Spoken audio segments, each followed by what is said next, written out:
ആട്. ഇതിന്റെ ഒരു കുറവും കൂടെ ഉള്ളു ഇവിടെ. ഇത് പാത്തുമ്മാന്റെ ആടാണ്. അതാണല്ലേ ഇതിന് ഇത്ര സ്വാതന്ത്ര്യം. ആടുകാരി പാത്തുമ്പ എന്റെ സഹോദരിയാണ്. അബ്ദുൽ ഖാദറിന്റെ നേരെ ഇളയത്. ഈ ചന്തന്റെ ഇപ്പുറത്താണ് ഓളെ വീട്. എല്ലാം എന്റെ ആടിന് കഴിക്കുന്നുണ്ടാവും.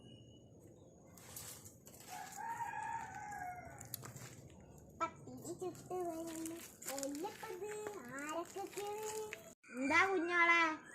അല്ല, നിങ്ങളെന്റെ ആടിന് കഞ്ഞിവെള്ളം കൊടുത്തിട്ടുണ്ടായിരുന്ന? ആ, എന്റെ കഞ്ഞിവെള്ളം എന്റെ ബുക്കും പേപ്പറും ഒക്കെ തിന്നു എന്റെ ആട്. എന്റെ ആടിനെ കുറ്റം പറയല്ലേ? എന്റെ ആട് പരട്ടെ, അപ്പൊ നിങ്ങൾക്ക് മനസ്സിലായി പോകും. ഈ പാത്തുമ്മാന്റെ ആട് വെച്ചിട്ട് ഇവിടെ എന്താ ഉണ്ടാവുക? പാത്തുമ്മ, എന്റെ ആട് പെറ്റ് കഴിഞ്ഞ് കഴിഞ്ഞാല് സുബൈദാക്ക് കുറച്ച് പാല് കൊടുക്കണേ. പാലല്ല, നല്ല